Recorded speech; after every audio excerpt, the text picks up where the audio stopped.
پڑھتے پڑھاتے ہیں، سنی دیوبندی سب میں کتاب پڑھائی جاتی ہے، لیکن پڑھنے کے بعد بھی نبی کی نورانیت کا انکار کرتے ہیں۔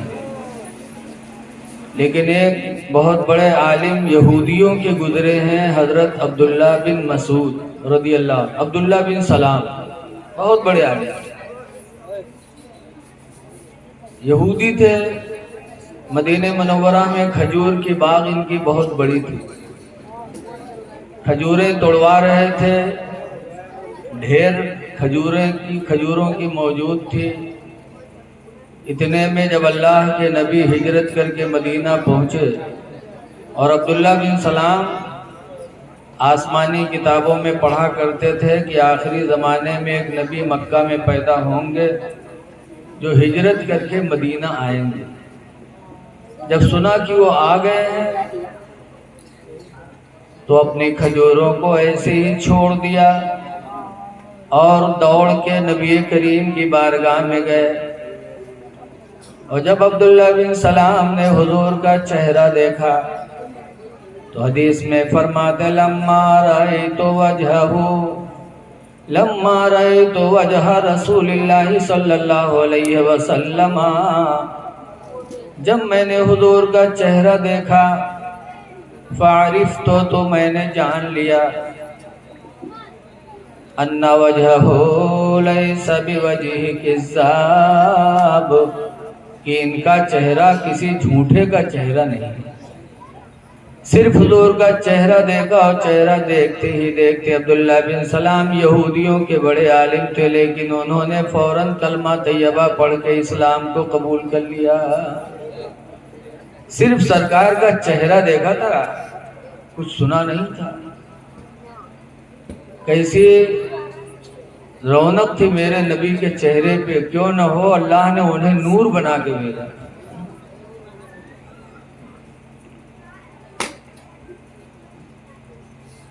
انبیاء کے چہرے بے مثال۔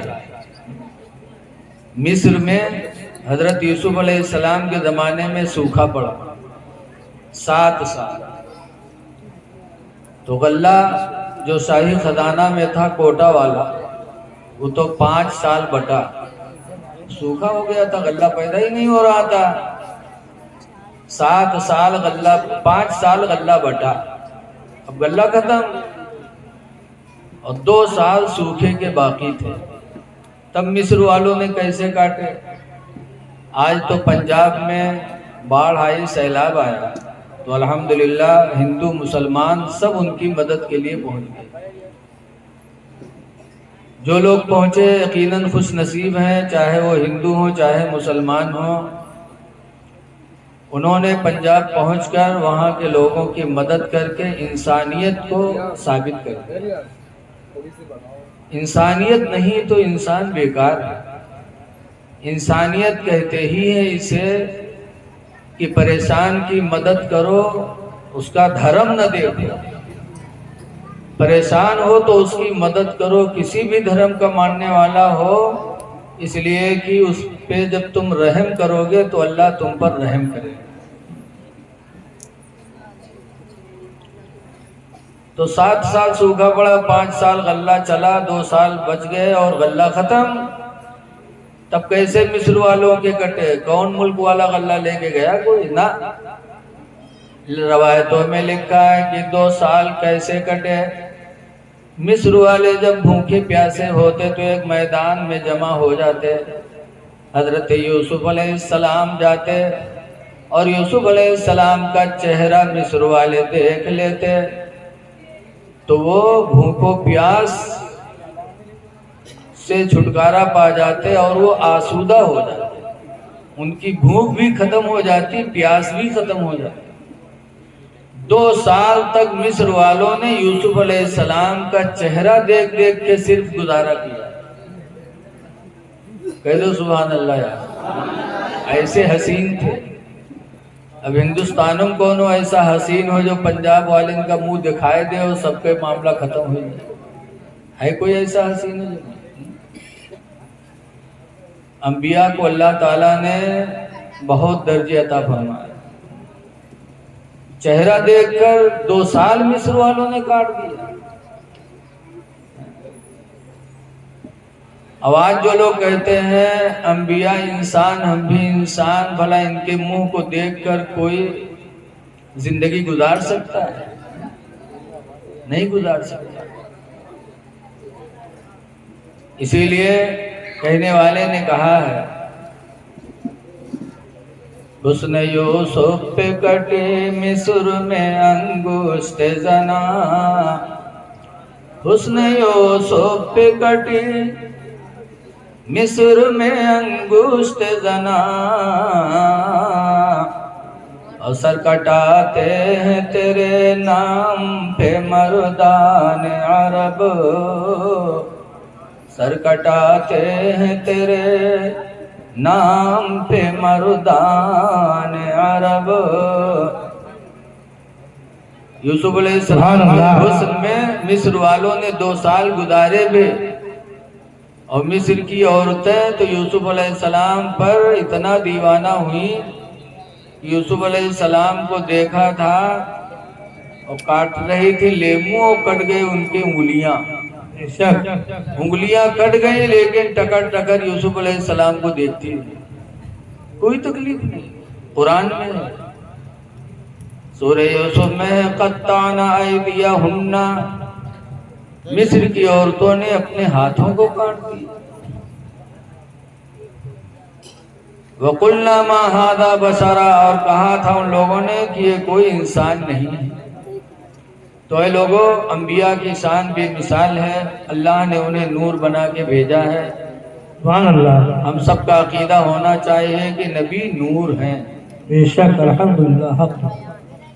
اب ایسے نور کی نبی کی اولادیں بھی نور ہیں۔ نبی کریم صلی اللہ علیہ وسلم کی 4 بیٹیاں تھیں، آج کی ہیں بیٹیاں ہو جاتے 2-3 ٹھو، رکے منہ بالکل سکڑا رہا تھا کہ بیٹیاں پیدا ہوئے تو کہا ہوئی۔ نبی کریم کے یہاں 4 بچیاں تھیں، بچے بچپن میں انتقال کر گئے۔ سرکار نے زینب کی شادی ابو العاص سے کیا، رقیہ کی شادی حضرت عثمان غنی سے کیا، اور جب رقیہ کا انتقال ہو گیا جنگ بدر کے ٹائم پر، تو حضور کی تیسری لڑکی تھی ام کلثوم، تو ان کا نکاح حضور نے عثمان غنی سے کر دیا۔ سبحان اللہ۔ اور جب عثمان غنی سے کر دیا تب مدینہ والے حضرت عثمان غنی کا لقب ذو النورین رکھ دیا، ذو النورین، 2 نور والے، کہ عثمان کتنے خوش نصیب ہیں کہ ان کو 2 نور نصیب ہو گئے۔ تو مدینہ والوں کا عقیدہ تھا کہ نبی نور ہیں، لیکن آج کتابوں میں لکھ دیا لوگوں نے کہ جو نبی کو نور مانے گا اللہ کا، وہ ویسے ہی کافر ہو جائے گا جیسے عیسیٰ علیہ السلام کو خدا کا بیٹا کہہ کر عیسائی کافر ہو جائے۔ لیکن جو مدینہ والوں کا عقیدہ تھا وہی عقیدہ میرے اعلیٰ حضرت کا بھی تھا۔ سبحان اللہ۔ اعلیٰ حضرت امام اہل سنت فرماتے ہیں کہ نور کی سرکار سے پایا دوشالہ نور کا، سبحان اللہ، سبحان نور اللہ۔ کی سرکار سے پایا دوشالہ نور کا، ہو مبارک تم کو ذو النورین جوڑا نور کا، او مبارک تم کو ذو النورین جوڑا نور کا۔ نبی کریم صلی اللہ علیہ وسلم کیسا معجزہ اپنی امت کو دکھائے۔ حضور جب مکہ سے ہجرت کر کے مدینہ جا رہے تھے، راستے میں بھوکے ہوئے تو ایک جھوپڑی دیکھا، جھوپڑی کے قریب گئے، دروازہ کھٹکھٹایا تو اس میں سے ایک بوڑھی عورت نکلی۔ بڑھیا کا نام تھا ام معبد۔ سرکار نے فرمایا بوڑھی ماں ہم لوگ بھوکے ہیں، کچھ کھلا سکتی ہو؟ کہا بیٹا گھر میں کچھ بھی نہیں۔ کچھ بھی نہیں؟ ہاں بیٹا کچھ بھی نہیں ہے۔ تو ایک بکری بندھی تھی، سرکار نے فرمایا بوڑھی ماں اگر اجازت دے دو تو اس کا دودھ دو کے پی لیں۔ بوڑھیا نے کہا دیکھ نہیں رہے اس کے تھن سوکھے ہوئے ہیں، کیا دو لوگے؟ تو حضور نے فرمایا بوڑھی ماں تم اجازت دے دو۔ تو بڑھیا جلال میں کہا جاؤ دودھ لو، جب دودھ نہیں تو کہا دیے جاؤ دودھ لو۔ حضور گئے اور بسم اللہ کر کے جو بکری کے تھن میں ہاتھ لگایا تو تھن بھر گیا اور دودھ دہا سرکار نے، اور اتنا دہا کہ ام معبد سے برتن مانگتے جاتے تھے کہ ام معبد تمہارے گھر میں جتنے برتن ہیں سب اٹھا لاؤ۔